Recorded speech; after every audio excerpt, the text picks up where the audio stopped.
July 29th, 2012, Palmyra, Pennsylvania. After spending the evening at a bar, 21-year-old Kortne Stouffer returns to her apartment building alongside a male friend named Cody Pruett, but gets into a confrontation with her neighbors. The police are called to the scene and manage to de-escalate the situation, so Kortne goes into her apartment with Cody. When Cody wakes up later that morning, he claims that Kortne has vanished without explanation, and she has left her car and all of her personal belongings behind.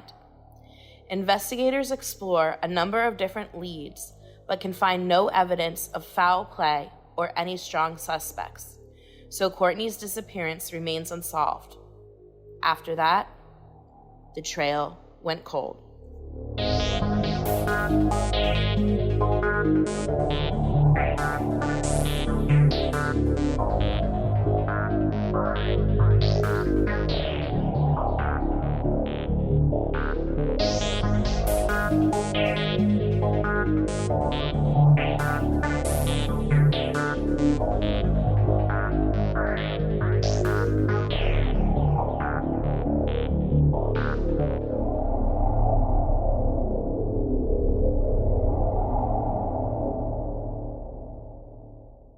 Hello everyone, and welcome to our latest episode of The Trail Went Cold.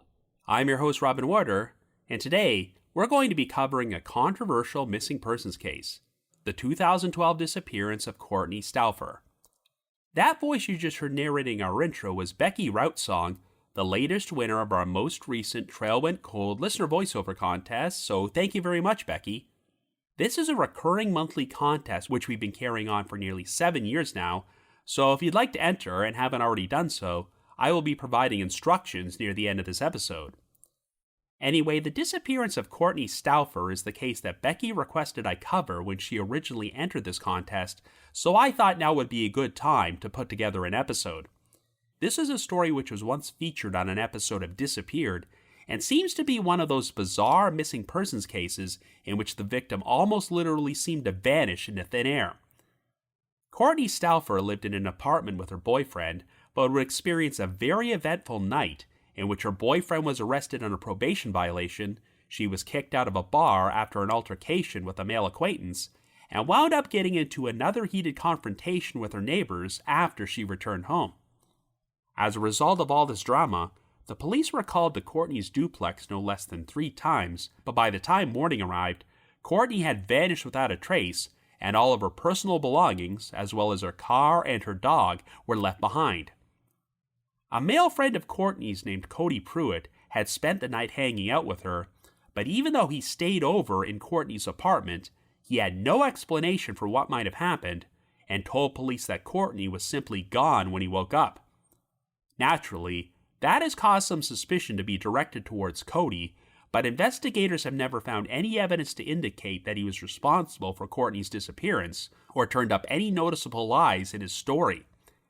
There are a number of other potential suspects in this case, including Kortne's neighbor, and the man she got into an altercation with at the bar, but no evidence has ever implicated any of them either.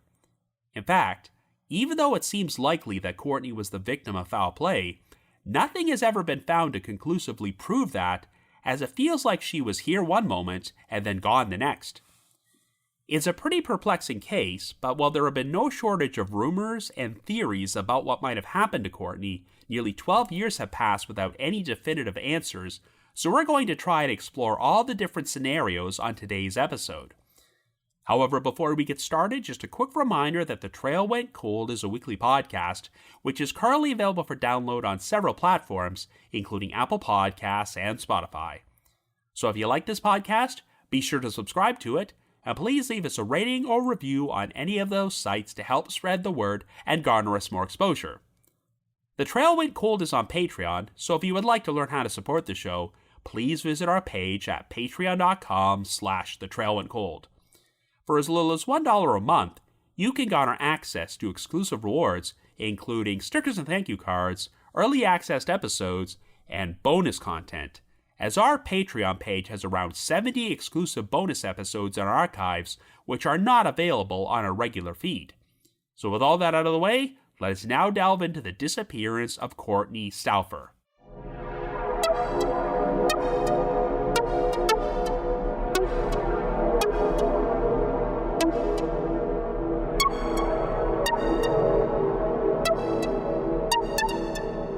Our story begins in 2012 in Palmyra, Pennsylvania, a borough located in Lebanon County which has a population of around 7,800 people.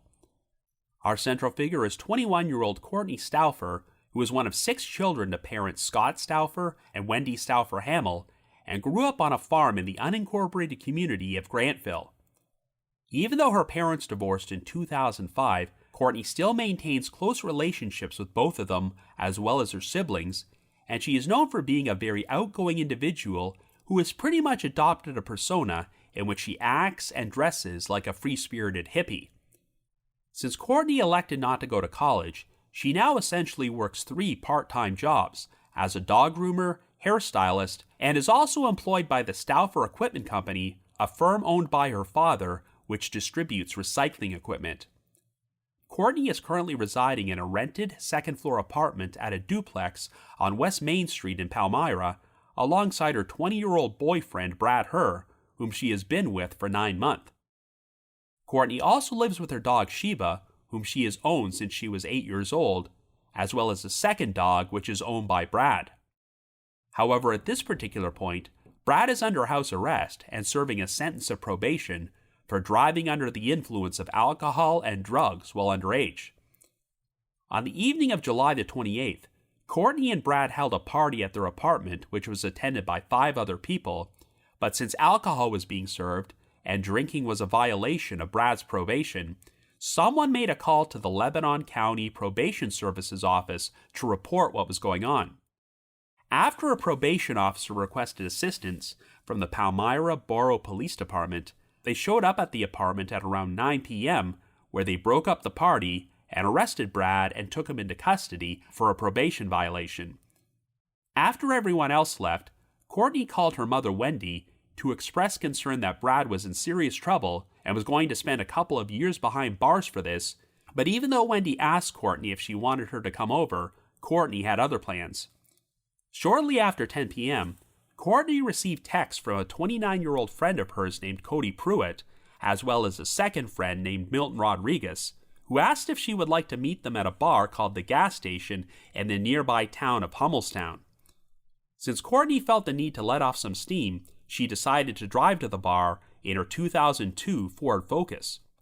While there, Kortne, Cody, and Milton met up with another couple. The group decided to pile into Milton's car in order to drive about 10 miles west to Harrisburg, and Kortne left her Focus behind at the gas station. They wound up at an establishment called the Hardware Bar, but since Kortne was still flustered and bitter about Brad's arrest, she wound up getting intoxicated. At around 1:50 a.m. on the morning of July the 29th, Kortne got into a heated argument with a male acquaintance of hers named Arverd Brown, who was at the bar with his girlfriend. Arverd also happened to be friends with Cody and Milton, but Kortne believed that he had broken into her apartment on a previous occasion in order to ransack it and steal money from her. The confrontation between Kortne, Arverd, and Arverd's girlfriend became so heated that Kortne was kicked out of the bar by the bouncers. Kortne eventually met up again with Cody, Milton, and the other couple, and Cody agreed to function as their designated driver and use Milton's car to take everyone home. After Milton and the couple were dropped off at their respective residences, Kortne convinced Cody that she was capable of driving her own car home, so he agreed to take her back to the gas station bar where her Focus was still parked. Kortne then drove the vehicle back to her duplex in Palmyra, and Cody agreed to follow her to make sure she made it back safely. They both arrived shortly after 3 a.m., but wound up crossing paths with Kortne's 3 neighbors who were hanging around in the first-floor apartment. One of them was 44-year-old Todd Saksek, a single man who lived beside Kortne's apartment on the second floor. Todd and Kortne had a very antagonistic relationship and did not get along, as Todd frequently made noise complaints whenever Kortne threw parties. Kortne believed that Todd was the one who called the probation services office and got her boyfriend arrested, so she decided to confront him, and a heated argument ensued in which Kortne kicked Todd in the leg. The other neighbors at the duplex were Janice Riemenschneider and Rich Sheets, a middle-aged couple who lived in the first-floor apartment, but when they tried to intervene, Kortne and Cody reportedly made hostile remarks towards them and told them to back off. This prompted the couple to close their apartment door, and Rich phoned the Palmyra Borough Police Department. The police arrived at the scene at 3:15 a.m., and a few minutes after that, the North Londonderry Police arrived as a backup unit. Law enforcement eventually managed to de-escalate the situation, but they also warned everyone that if they were called to this address one more time, somebody was going to jail. By 3:50, the situation had seemingly cooled down as everyone returned to their respective apartments, and Cody agreed to remain there to spend the night with Kortne. However, at 4:11 a.m., just 20 minutes after the police left, they received another call from Todd, who complained that he could hear Kortne making loud stomping noises and slamming doors, and screaming and making threats towards him through his apartment wall. 20 minutes after this, the Palmyra Borough PD returned to the duplex for the third time that night, but when one of the officers knocked on the door to Kortne's apartment, they got no answer. The officer did hear the sounds of the two dogs barking from inside and was able to see into the residence through a patio door and nearby window, but the lights were off and he did not notice anything unusual. There are differing accounts about Todd's whereabouts while this was going on, as some sources state that he met the police outside the duplex when they first arrived, while others state that the police went to his apartment and knocked on the door, but no one answered there either. Whatever the case, since the situation seemed to have calmed down, the police left without taking any further action at 4:36 a.m., but at some point within the next few hours, Kortne would inexplicably vanish without a trace. Later that same day, Kortne was scheduled to meet her older brother Ryan at the Lebanon County Fair, but she never showed up, and he was unable to get a hold of her. And even though Kortne's mother Wendy attempted to phone her multiple times throughout the day, Kortne never answered or returned any of Wendy's calls. By the morning of July the 30th, no one had heard from Kortne, so Wendy became concerned enough to pay a visit to her duplex. Wendy noticed that Kortne's car was parked outside with the windows rolled down, and when she went to Kortne's apartment, she was surprised to discover that the front door was open and the porch lights, television, and air conditioner were still on. While Kortne was not there, all of her personal belongings were left behind, including her purse, keys, shoes, and cell phone, which had 18 missed calls on it from over the past day. Kortne's dog Sheba was also left unattended and had left a mess on the floor that Kortne had failed to clean up, which was very uncharacteristic of her. Wendy soon contacted her ex-husband Scott and learned that he had not heard from Kortne either, and they both proceeded to reach out to a number of Kortne's family members, friends, and acquaintances to try and figure out where she was. Scott eventually got a hold of Kortne's cell phone and started searching through it, and when he found her recent text with Cody Pruett, Scott decided to reach out to him. Cody recounted the events which took place on the night he went out with Kortne and claimed that after the police left, following her confrontation with Todd Saksic, he accompanied Kortne back to her apartment in an attempt to calm her down. Cody said that Kortne continued to remain upset and started yelling and stomping on the ground until the police returned again. They both then decided to switch off the lights and remain quiet when the officer knocked on the door, and after he left, Kortne finally calmed down and they both soon fell asleep. Cody claimed that he woke up later that morning at around 7:56 a.m., but did not see Kortne, and while he believed that she had gone to sleep in another room, he never actually confirmed she was there, and simply shouted out that he was leaving before exiting the apartment. Cody then climbed into Milton's car and drove to a nearby convenience store, and it would later be confirmed that the security cameras had captured footage of Cody buying coffee. While there, Cody also used his phone to text Kortne, but he never received any response. After leaving, Cody traveled to Milton's house to return his car before he was driven back to his own residence in Hummelstown. Throughout the course of the day, Cody texted Kortne on 2 more occasions, but once again did not receive a response. Well, after hearing Cody's account, Scott contacted the Palmyra Borough Police Department in order to officially report his daughter missing, but since Kortne was a legal adult, they would not technically start investigating her disappearance until July the 31st, which was 48 hours after she was last seen. The Stouffers remained at Kortne's apartment that night on the chance she might return, but when she failed to resurface by morning, a missing persons investigation was finally launched. When Cody was questioned by police, he told them the same story that he shared with Scott, and maintained that since he was a very strong sleeper, he was not woken up and did not hear anything unusual during the time period Kortne was believed to have vanished, so he had no idea what happened to her. Kortne's family and friends would organize search parties and start circulating missing persons flyers for her, and they also held a candlelight vigil at the Palmyra police station. The Lebanon County District Attorney's Office Detective Bureau became involved in the investigation, and Kortne's apartment was sealed off and processed as a crime scene by numerous law enforcement agencies. There was no blood or sign of any struggle in the apartment, and no forensic evidence could be found to indicate that foul play might have taken place there. Warrants were also secured to perform forensic searches of Kortne's Ford Focus, Milton Rodriguez's car, as well as Cody's vehicle, but this failed to turn up any evidence either. All of the other neighbors who lived at Kortne's duplex, including Todd Saksic, Janice Riemenschneider, and Rich Sheets, granted their consent to allow the police to search their apartments and were considered to be fully cooperative with the investigation. Janice and Rich did confirm that they heard loud stomping noises from Kortne's apartment after she returned there shortly before 4 a.m., but claimed that they went to bed almost immediately thereafter and had no knowledge of her disappearance. As for Todd, he actually showed up at the Palmyra police station at 7:30 a.m. that morning in order to make a formal complaint and request to file charges against Kortne for kicking him during the altercation. Both of Kortne's parents had their suspicions about Todd and claimed that whenever they attempted to ask him questions about her disappearance, he was always evasive and acted strangely.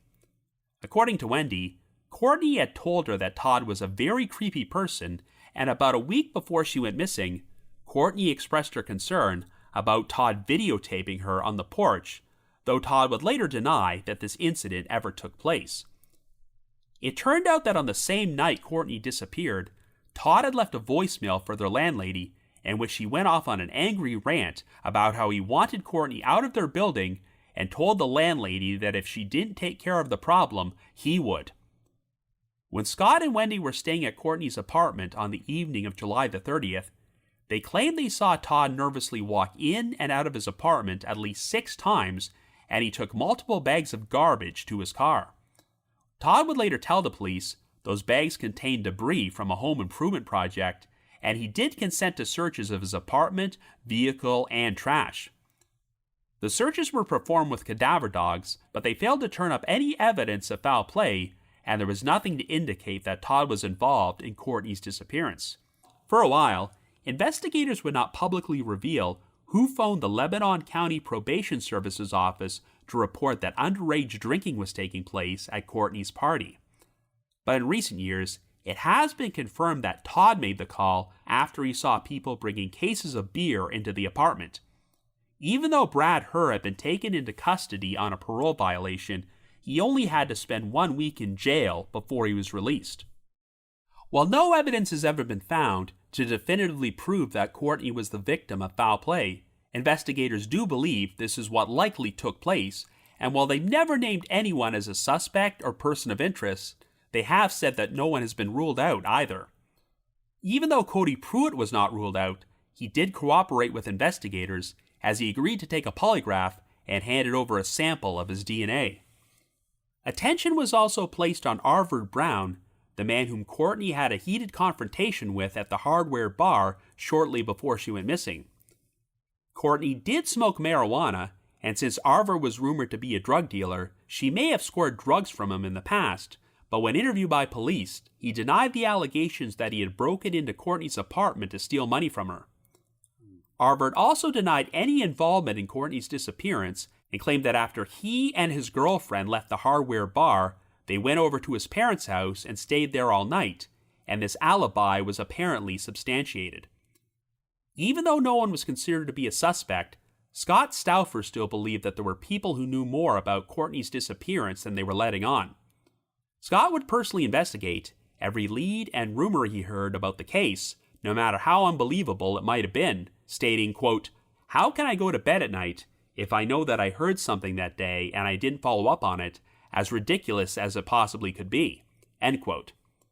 Well, in March of 2014, it was reported that Scott had been in contact with a woman from South Lebanon Township named Amanda Ballister, who told him she had overheard a conversation about Kortne being killed by two acquaintances of hers, one of whom had called the Lebanon County Probation Services office to complain about Kortne's party. According to Ballister, this individual was intentionally arranging things for Brad to be arrested on a probation violation so they could search his apartment for money and drugs. But when they later went to the apartment, they wound up crossing paths with Kortne and killing her. They then proceeded to wrap her body in a carpet and dumped it in the 85-acre Memorial Lake located in Memorial State Park about 12 miles away. However, even though Scott wanted the authorities to search the lake, Lebanon County District Attorney David Arnold was not convinced by Ballister's story, alleging that she called his office several times based on information she supposedly learned from a psychic and changed her story on no less than 3 occasions. Arnold said that all of Ballister's claims were investigated, and since no hard evidence was found to support them, he did not believe this justified a search, particularly since Lebanon County did not have a scuba diving team and it would require him to seek assistance for outside resources. In spite of this, Scott still believed that Ballister was credible, and he circulated an online petition urging the authorities to search the lake. When the New Cumberland River Rescue Team said they would be willing to do it, Arnold gave them the go-ahead, but after performing a 6-hour search in Memorial Lake, they failed to turn up anything. The case would be featured on an episode of Disappeared titled Spirited Away, which aired in April of 2017, but while this helped bring about some new tips and leads which were followed up on, they failed to bring the case any closer to a resolution. Even though Kortne's body has never been recovered, her family would plant a tree in Levitt's Park outside of Grantville, which is considered to be a pseudo-grave for her and has been turned into a memorial site. One of Kortne's favorite activities was tubing, so every year on the anniversary of her disappearance, a Come Home Kortne event is held at Swatara Creek Park in Hershey, where her loved ones line the banks of Swatara Creek with inner tubes in order to float down the currents towards Hummelstown in remembrance and celebration of Kortne. A $100,000 reward is currently being offered for information that leads to Kortne's whereabouts, but after nearly 12 years, she continues to remain a missing person. So I guess you could say the trail went cold.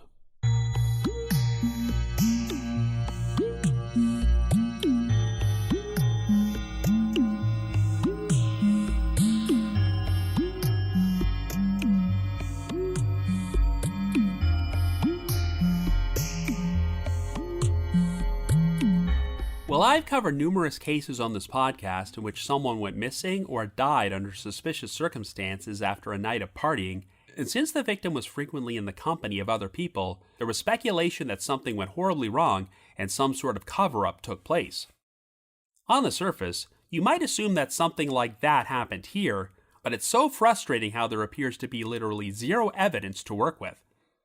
This is also a case in which there appears to be no shortage of potential suspects, but these people have all been thoroughly investigated by law enforcement, and while none of them have been ruled out, no concrete evidence has turned up to implicate them either. It almost appears that after returning to her apartment for the night, Kortne Stouffer just literally seemed to vanish into thin air.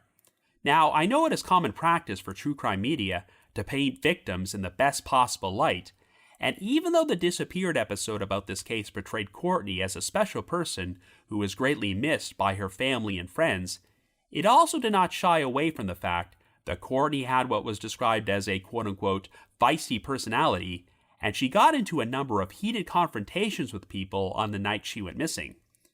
Unfortunately, if you read online discussions about this case, many of them have a tendency to devolve into victim blaming, which I try to shy away from, since nobody deserves to be murdered or go missing. However, if the case is still unsolved, and the victim's flaws and their questionable actions may have somehow played a role in what happened to them, then it's important to acknowledge these issues without being too judgmental. After all, one of the primary theories in this case is that Kortne may have gone missing because she pissed off the wrong person.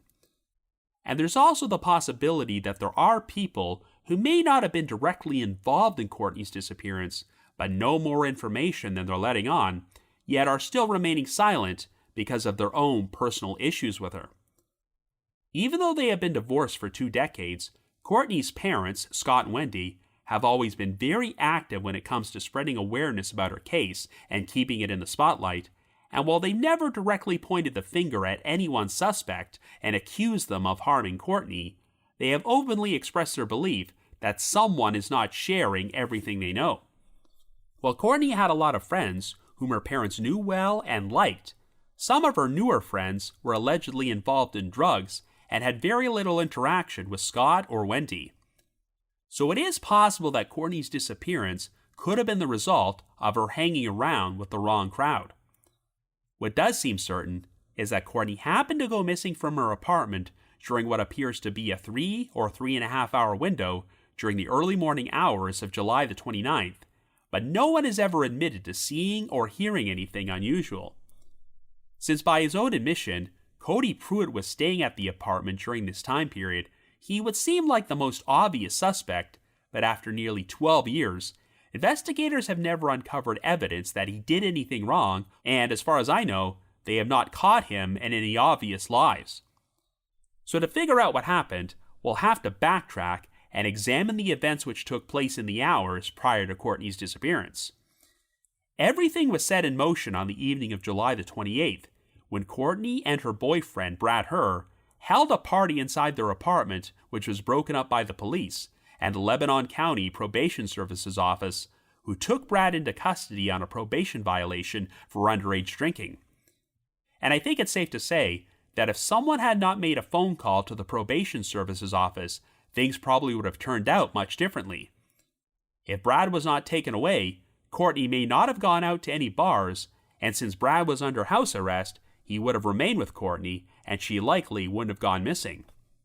Obviously, since Brad was in jail, there's no way he could have been personally responsible for Kortne's disappearance, but rumors have circulated that someone else may have harmed her because of something he was involved in.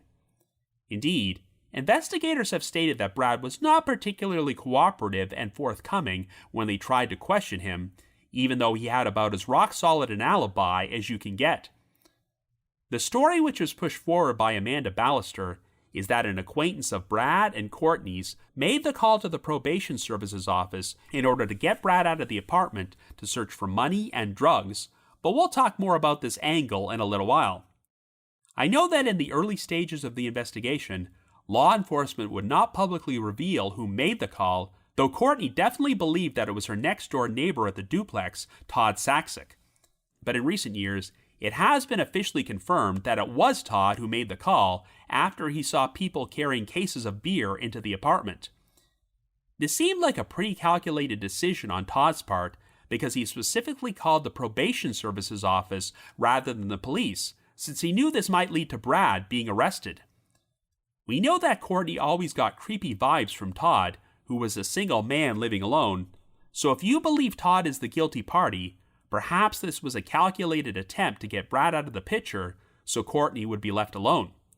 Of course, since Todd never got along with Kortne and was always making noise complaints about her, perhaps there were no ulterior motives, and he simply decided to call the Probation Services Office because he was angry that another noisy party was about to take place. I performed a search on Todd's background and discovered that he had a criminal record. He was arrested for such offenses as possession of cocaine and marijuana, selling and furnishing alcohol to minors, forgery, criminal mischief, and disorderly conduct, though it does not sound like he has any documented history of serious violence. In fact, I could see a man who was once arrested for providing alcohol to minors, thinking that the ultimate revenge against his noisy younger neighbors would be to have one of them arrested for underage drinking. What we do know is that Kortne got upset about Brad's arrest, so she decided to let off some steam by going out drinking with Cody Pruett, Milton Rodriguez, and another couple. As far as I can tell, the name of this couple has never been released publicly, And this is going to be a bit of a recurring theme in this case, but Milton Rodriguez also has a history of troubles with the law. In April of 2016, Milton and his younger brother, Jordan Rodriguez, were both arrested on the charges of burglary, aggravated assault, criminal trespass, terroristic threats, simple assault, and harassment after kicking down the door of a residence and assaulting and injuring the man who lived there. It sounds like the charges were later reduced, and Milton wound up receiving a sentence of 2 years probation and a $600 fine.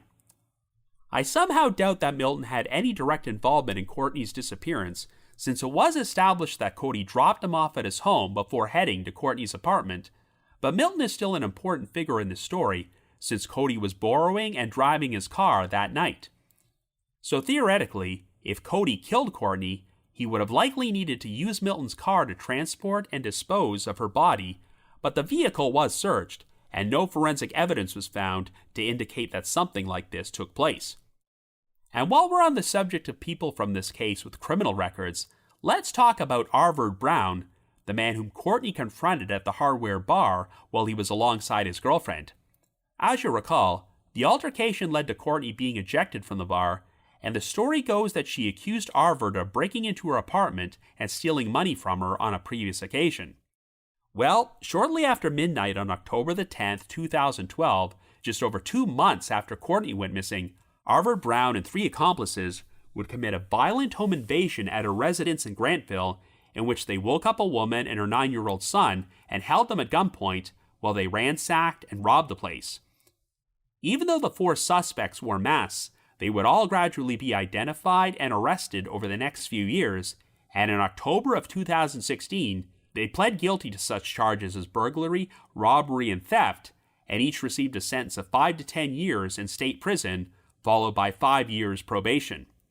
So, given his actions here, I can see why Arvard would be a compelling suspect in this case. It's also been rumored that Arvard was a drug dealer at that time, and may have even supplied Kortne with the marijuana she smoked. If he really did break into Kortne's apartment and stole from her on a previous occasion, then he obviously would have known where she lived. And if he was angry about the incident at the hardware bar, he could have traveled there in order to abduct and harm Kortne out of revenge. Arvard was investigated as a potential suspect, and his alibi during this time period is that after he left the bar, Arvard and his girlfriend went to his parents' house and spent the rest of the night there. The authorities have confirmed that this alibi was substantiated, though, of course, I'm sure it's easy to be cynical and assume that Arvard's girlfriend and his parents could be lying in order to cover for him. However, the main issue with the idea of Arvard or anyone else forcibly abducting Kortne from her apartment is that Cody was there the entire night, and there were no signs of struggle, forced entry, or any indication that something violent took place. I find it unlikely that anyone went to the trouble of following Kortne home from the hardware bar, as she left alongside 4 other people, and after 3 of them were dropped off, Kortne was taken to the gas station bar to pick up her own vehicle to drive herself home. And then, right after she arrived at her apartment, she gets into a heated confrontation with her neighbors, which led to the police being called not once, but twice within the next hour. I have to think that if anyone was shadowing Kortne, the constant police presence would have discouraged them from doing anything, as well as Cody spending the night there. The downstairs neighbors who lived at the apartment building, Janice Riemenschneider and Rich Sheets, were the ones who first called the police at 3:12 a.m. after finding themselves caught in the middle of the confrontation between Kortne and Todd, but I see no reason to believe that they were involved in what happened to Kortne. While Todd has never spoken to the media on the advice of his attorney, Janice and Rich did agree to be interviewed and claimed that being associated with this case caused them to be harassed by people who believed they harmed Kortne, even though they were never named as suspects or persons of interest. They also expressed their belief that Kortne may have left her apartment at some point following the confrontation and encountered someone who harmed her. Indeed, it sounds like the couple were never anything but cooperative with investigators, and sadly, I found an obituary for Janice, as it looks like she passed away in August of 2022. So we know that only about 20 minutes after the first altercation was de-escalated, the police received a second call from Todd, who was complaining about stomping noises and yelling from Kortne's apartment. When police arrived, no one answered Kortne's door, so one of the most prominent theories is that the noise Todd heard could have been Kortne being violently attacked. Since Cody was going to be spending the night in the apartment with Kortne and knew that Brad was locked up, it's been speculated that he could have tried to take advantage of the situation in order to commit sexual assault, and if Kortne tried to fight him off, things might have escalated into murder. So if this is what happened, then perhaps Kortne was already dead by the time the police officer knocked on her door. Kortne's family have always expressed their criticism over the fact that this officer decided to leave without investigating things any further. When the officer from the previous altercation left the duplex, he told everyone, quote, "If I have to come back here again, someone is getting arrested." And when you consider that the police were called again a mere 20 minutes later, it is a bit surprising that no additional action was taken. However, I get the impression that a different officer showed up the second time around, so perhaps he felt that since there was no noise emanating from Kortne's apartment, she may have gone to sleep, so there was no need to potentially escalate the situation again. After all, even though there were a lot of loud noises, no crime was actually committed. I mentioned earlier that there is conflicting information about Todd's whereabouts when the police arrived. It was originally reported in some places that the officer knocked on Todd's apartment door and there was no answer, but more recent articles have stated that Todd went outside to meet the police when they arrived. If the former scenario is true, then that is odd, since Todd was the one who phoned the police to complain to begin with. You could possibly construe this as Todd entering Kortne's apartment and harming her before the police arrived, and then remaining silent in order not to arouse any suspicion. However, if Todd was present outside with the police the entire time they were there, then you can rule out that scenario. Of course, Todd still could have done something to Kortne after the police left, but he also showed up at the Palmyra police station to file a formal complaint and charges against Kortne at 7:30 a.m. that morning. Sure, this could have been a diversionary tactic and an attempt to direct suspicion away from himself, but if Todd was responsible for what happened to Kortne, then he would have needed to kill her and dispose of her body within a window of only around 3 hours. And since Todd arrived at the station at pretty much the exact time that Cody woke up, he would have needed to do this while he was still inside Kortne's apartment. I know that when Kortne's parents were staying there, they became very suspicious of Todd, as they saw him making multiple trips to his vehicle in order to dispose of some garbage bags filled with what they believed might have been incriminating evidence. But I'm not sure why Todd would have all this evidence inside his own apartment, unless for some reason Kortne decided to head over there sometime between 4:36 and 7:56 a.m. while Cody was asleep, and Todd then proceeded to kill her. Since Todd has not been completely ruled out as a suspect, I suppose that scenario isn't impossible, but he did allow police to search his apartment and his vehicle, and they found no evidence to indicate foul play. So if Todd is guilty, then he obviously covered his tracks extremely well.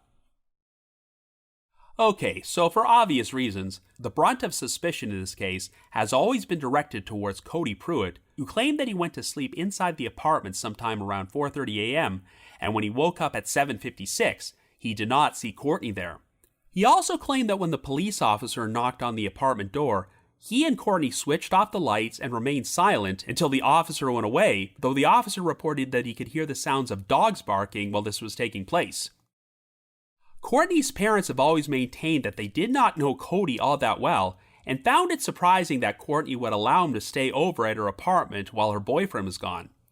However, some of the earliest reporting of this case stated that Cody had known Kortne for 2 years and almost considered her to be like a sister to him, though Cody himself has never granted any interviews. When this case was featured on Disappeared, they presented a reenactment which showed Kortne and Cody sleeping on top of the same bed together, but none of the sources I found have specified where exactly they fell asleep and if they were in the same room. Cody's story is that even though he did not see Kortne when he woke up, he just assumed she had gone to sleep in a different room, but never actually confirmed this before he left. Instead, he decided to text Kortne's phone after driving to a convenience store, and this was captured by the store's security camera. Some people have taken this as a sign that Cody made a calculated decision to go to the store and send out this text while he was on camera in order to fabricate an alibi for himself. Of course, this so-called alibi doesn't clear Cody, since no one can vouch for his whereabouts between 4:36 and 7:56, but it sounds like he did drive to Milton's residence to return his car a short time later. That means that Cody would have only had a window of about 3 hours to kill Kortne, clean up all the evidence in her apartment, and dispose of her body so thoroughly that it has not been found in nearly 12 years. But Milton's vehicle, Kortne's vehicle, and Cody's vehicle were all forensically searched, and none of them contained any evidence to suggest that they were used to transport a body. As unusual as Cody's actions may have seemed, perhaps he didn't want to wake Kortne up so early in the morning, which is why he decided to send her a text after he left. He may have felt that Kortne would get back to him after she woke up, and in Cody's defense, he did text her twice more throughout the course of the day when she didn't get back to him. Now, obviously, it's hard to imagine an outside party would have been able to harm or abduct Kortne from inside her apartment while Cody was there without waking him up. I know that Cody maintained that he was a very strong sleeper, but even if he had been drinking that night, he did function as the group's designated driver, so I'm not sure he would have been intoxicated enough to get blackout drunk and pass out. I think one aspect of this case which doesn't get discussed enough is the fact that Kortne's dog Sheba and a dog belonging to Brad were left behind in the apartment. Regardless of whether you believe Cody was the guilty party or someone else was responsible, I have a hard time imagining that Kortne could have been attacked inside the apartment without those dogs reacting, or at least barking loud enough that the other neighbors would have heard something. Hell, we know the dogs barked when the police officer knocked on the door, so I get the impression that it wouldn't take much to garner this type of reaction from them. Now, one of the biggest leads in this case has been the account from Amanda Ballister, who claimed that she overheard a story about Kortne being killed by two male acquaintances who were searching her apartment for drugs and money and proceeded to roll up her body in a carpet and dump it in Memorial Lake. The authorities have always maintained that they did not find Ballister's story to be credible and only decided to authorize a search of the lake due to public pressure. And while the search did not turn up anything, it only lasted around 5 or 6 hours, and some people have argued that it wasn't thorough enough. But I definitely agree that there are major issues with Ballister's story, though it's possible that she is not intentionally lying and was just passing along a false story she may have heard from someone else who was lying or exaggerating. The scenario which Ballinger pushed forward is that one of the killers called the probation services office in order to report Brad's underage drinking and get him arrested so they could get him out of the apartment and search for some drugs and money which were supposedly stashed there. But when Kortne crossed paths with them, they wound up killing her. Well, the obvious hole in this scenario is that Brad was arrested at 9 p.m., and Kortne soon left the apartment and was gone for several hours before she returned shortly after 3 a.m. So why wouldn't these two guys have broken in during the nearly 6-hour window when Kortne was out? We know that Cody stayed with Kortne when she returned, so why would she be killed while he was left alive? Not to mention that if a break-in took place, you would think that there would have been some signs of ransacking in Kortne's apartment. I'm not going to discount the possibility that there might be some elements of truth in Ballister's story, as Kortne's body may have actually been wrapped up in a carpet and dumped into a body of water somewhere, but I just don't believe she was killed while interrupting a break-in. In fact, given that there was no sign of any struggle or any forensic evidence pointing towards foul play, I am inclined to believe that if Kortne was murdered, the crime did not actually take place inside the apartment. The way I look at it, if Cody is telling the 100% complete truth and had nothing to do with Kortne's disappearance, there are two logical explanations for what might have happened.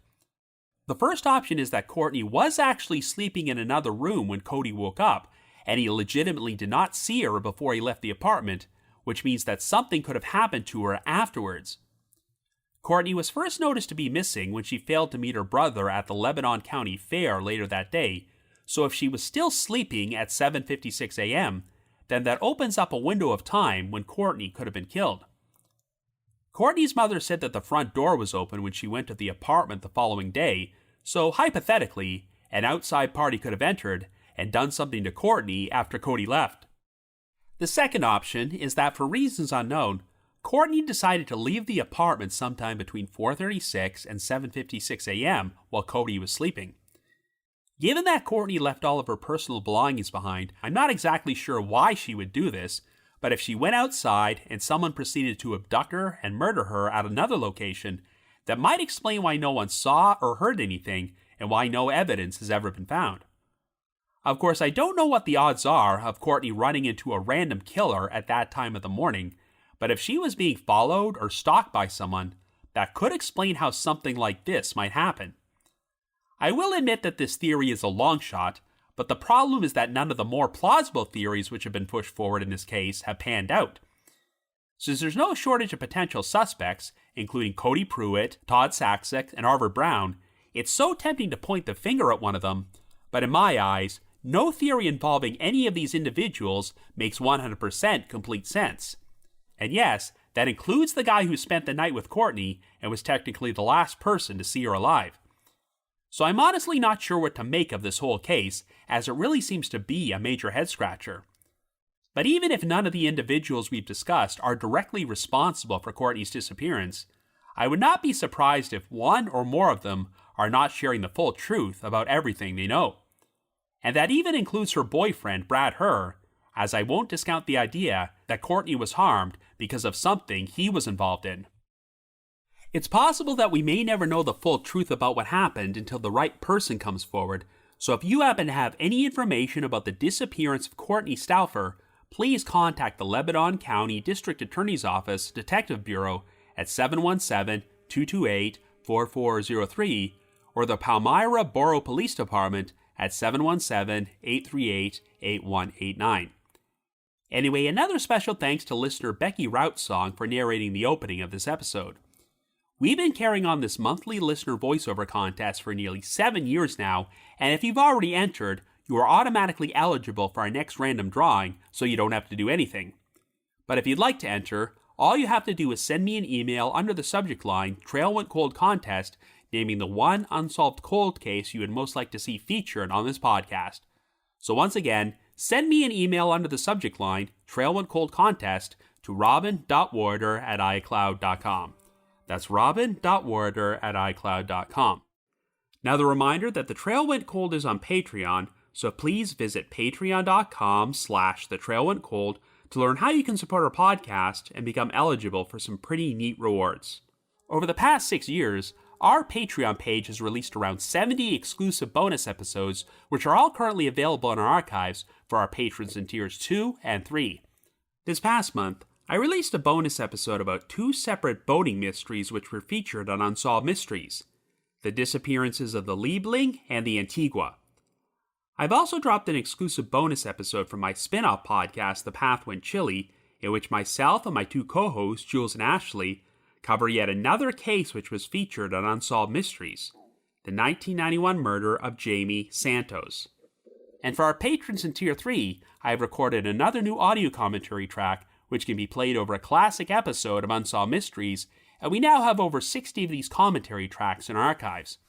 I'd also like to give a shout out to our most recent listeners who have signed up with us on Patreon this week, and they are Georgia K, Michael B, M. Little, Heather, and Saint Wave. Thank you all so much for your support. I just wanted to remind everyone that in 1 month, The Trail Went Cold will be returning to the True Crime Podcast Festival, which is being held at the Denver Marriott Westminster in Colorado from July the 12th to the 14th. And as a bonus, my brother Phil will also be attending, as he hosts his own paranormal-themed podcast titled Unexplained Incorporated. So you'll be getting 2 warders for the price of 1. If you would like to purchase tickets, we have a 15% discount code, so please visit truecrimepodcastfestival.com and enter the promo code TRAIL. Once again, that's truecrimepodcastfestival.com, and the promo code is TRAIL for 15% off tickets. I just wanted to give another shout out to my supporters at the Unsolved Mysteries message board at the Sitcoms Online forum and the Unresolved Mysteries subreddit. I need to provide a big thanks to Miguel Foote, who edits and assembles this podcast together for me, and Vince Nitro, who composes the eerie music you hear on every episode. If you haven't already, you can like us on Facebook, follow us on Twitter, or leave us a rating or review on Apple Podcasts or Spotify. So have yourselves a great week and join us next Wednesday for another brand new episode of The Trail Went Cold.